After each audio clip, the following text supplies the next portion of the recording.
Assalamualaikum warahmatullahi wabarakatuh. Nama saya Eka Kristiana. Saya akan menjelaskan sedikit tentang desain penelitian.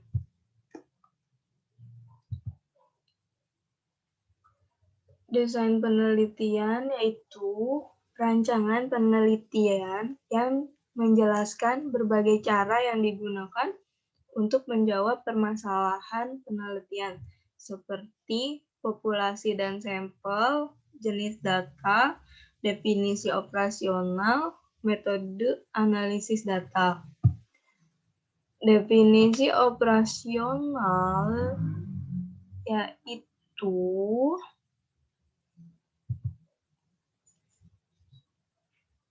cara mengukur variabel dengan menggunakan berbagai skala. Macam-macam skala pengukurannya juga ada banyak ya, seperti skala nominal, skala ordinal, skala interval, dan skala rasio. Skala interval yaitu skala Likert digunakan untuk mengukur sikap, pendapat, dan persepsi seseorang atau sekelompok orang tentang fenomena. Dengan skala Likert, variabel dijabarkan sebagai indikator. Kemudian, indikator dijadikan item-item pertanyaan. Jawaban setiap item instrumen mempunyai gradasi dari sangat positif sampai sangat negatif. Skala pengukuran dan instrumen penelitian. Ada skala Likert, contoh alternatif jawaban dalam skala Likert itu sangat setuju, setuju, ragu-ragu, tidak setuju, sangat tidak setuju, sangat positif, positif, negatif, sangat negatif, atau selalu, sering, kadang-kadang, tidak pernah, sangat baik, baik, tidak baik, sangat tidak baik.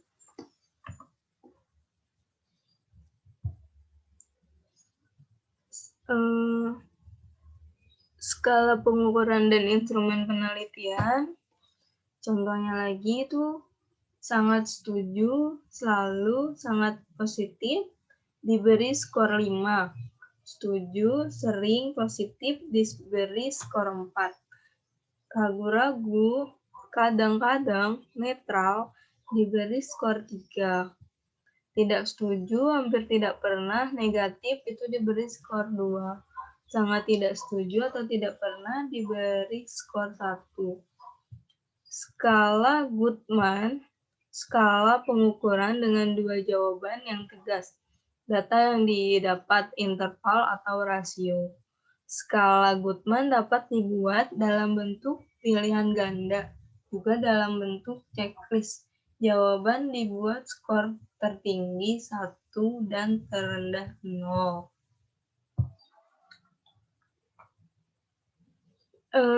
Skala pengukuran dan instrumen penelitian lagi itu skala nominal, yaitu skala pengukuran di mana angka tidak memiliki makna kecuali hanya sebagai pembaca. Contoh, hitam putih, KAP Big 4, KAP non Big 4, pria wanita, Departemen Akuntansi, Departemen Pemasaran. Selanjutnya, skala pengukuran dan instrumen penelitian itu mempunyai macam-macam skala pengukuran. Skala ordinal ya tadi. Skala ini memiliki makna rating. Jawaban pertanyaan bertingkat. Contoh, berkaitan dengan juara. Jika juara 4, juara 3, juara 2, juara 1.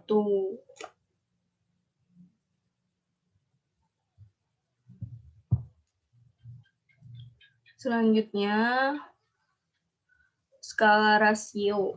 Data yang dihasilkan berupa data rasio. Skala ini merupakan skala tertinggi dalam skala pengukuran.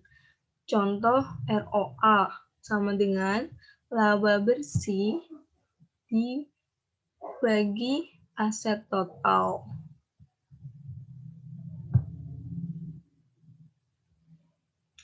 Populasi teknik sampling.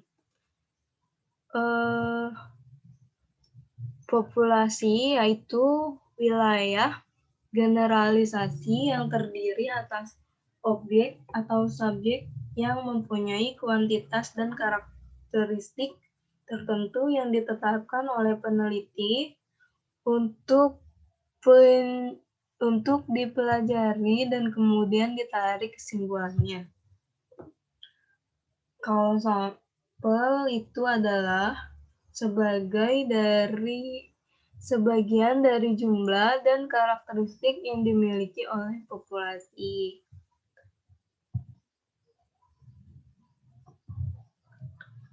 Teknik sampling adalah teknik pengambilan sampel. Secara skematis, teknik sampling seperti gambar berikut ya.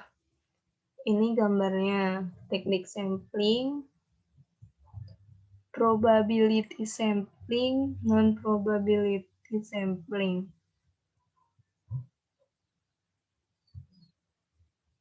Jadi di bawahnya itu ini isinya gitu ya.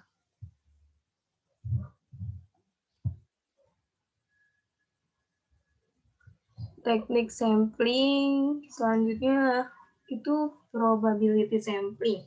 Probability sampling adalah teknik sampling yang memberikan peluang yang sama bagi setiap unsur atau anggota populasi untuk dipilih menjadi anggota sampel. Teknik ini meliputi simple random sampling. Dikatakan simple, sederhana, karena pengambilan sampel anggota populasi dilakukan secara acak tanpa memperhatikan strata yang ada di dalam populasi itu. Cara demikian dilakukan bila anggota populasi dianggap homogen. Jadi ini populasinya, terus ini sampelnya. Jadi setiap ada populasi itu lanjutnya ada sampel.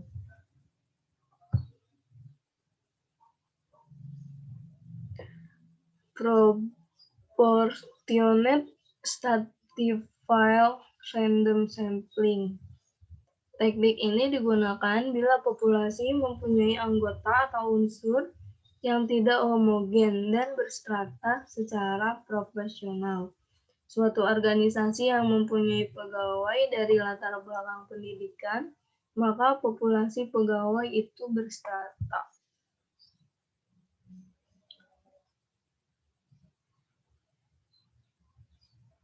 Ini contohnya ya, S1,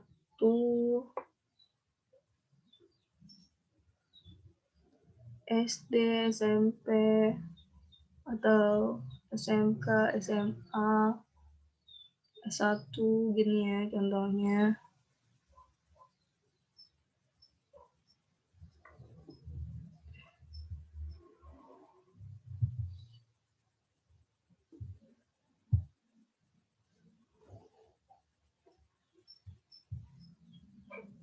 Selanjutnya itu disproportionate stratified random sampling. Itu teknik ini digunakan untuk menentukan jumlah sampel bila populasi strata tetapi kurang proporsional.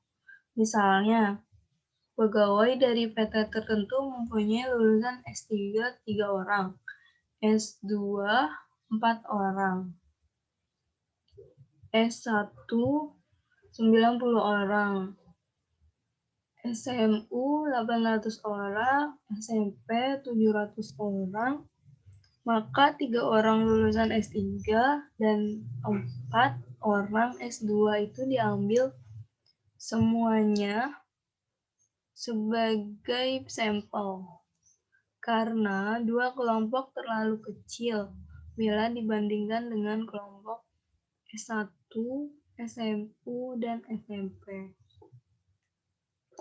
Selanjutnya cluster sampling atau area sampling. Teknik sampling untuk menentukan sampel bila objek yang akan diteliti atau sumber data sangat luas.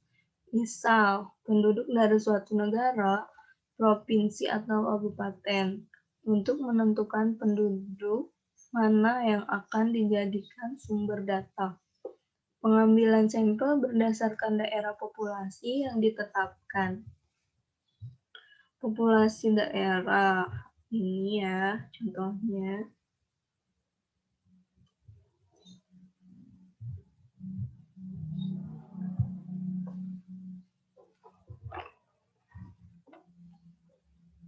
Selanjutnya itu non-probability sampling. Non-probability sampling adalah teknik yang tidak memberi peluang atau kesempatan sama bagi setiap unsur atau anggota populasi untuk dipilih menjadi sampel. Sampling sistematis adalah teknik penentuan sampel berdasarkan urutan dari anggota populasi yang telah diberi nomor urut. Misalnya, anggota populasi yang terdiri dari 100 orang, dari semua anggota itu diberi nomor urut, yaitu nomor 1 sampai dengan nomor 100. Pengambilan sampel dapat dilakukan dengan nomor ganjil saja, genap saja, atau kelipatan dari bilangan tertentu. Misalnya, kelipatan dari bilangan 5. Untuk ini, maka yang diambil sebagai sampel adalah nomor 5, 10, 15, 20, dan seterusnya sampai 100.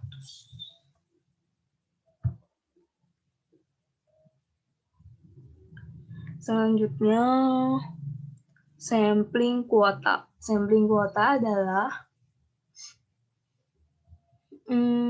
teknik untuk menentukan sampel dari populasi yang mempunyai ciri-ciri tertentu sampai jumlah kuota yang diinginkan. Sebagai contoh, akan melakukan penelitian terhadap pegawai golongan 11 dan penelitian dilakukan secara kelompok. Setelah jumlah sampel ditentukan, 100, dan jumlah anggota peneliti berjumlah 5 orang, maka setiap anggota peneliti dapat memilih sampel secara bebas sesuai dengan karakteristik yang ditentukan. Golongan 11 sebanyak 20 orang. Selanjutnya, sampling aksidental. Sampling aksidental adalah teknik penentuan sampel berdasarkan kebetulan, yaitu siapa saja yang secara kebetulan bertemu dengan peneliti dapat digunakan sebagai sampel. Bila dipandang orang yang kebetulan ditemui, itu cocok sebagai sumber data. Selanjutnya, sampel purposive. Sampling purposive adalah teknik penentuan sampel dengan pertimbangan tertentu. Misalnya, akan melakukan penelitian tentang disiplin pegawai, maka sampel dipilih adalah orang yang ahli dalam bidang kepegawaian saja. Selanjutnya itu sampling jenis adalah teknik menentuan sampel bila semua anggota populasi digunakan sebagai sampel.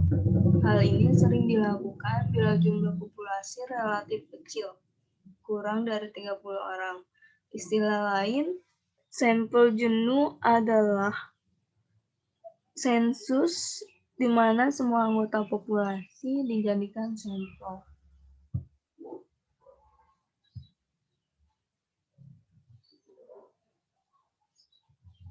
Selanjutnya, snowball sampling.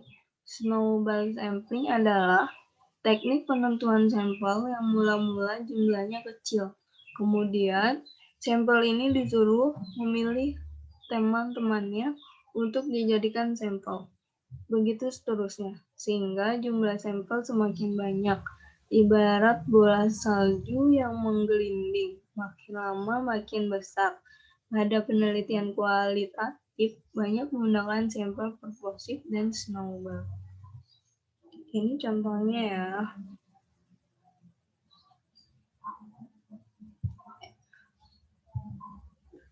Berikut penjelasan dari saya, kurang lebihnya mohon maaf. Terima kasih. Wassalamualaikum warahmatullahi wabarakatuh.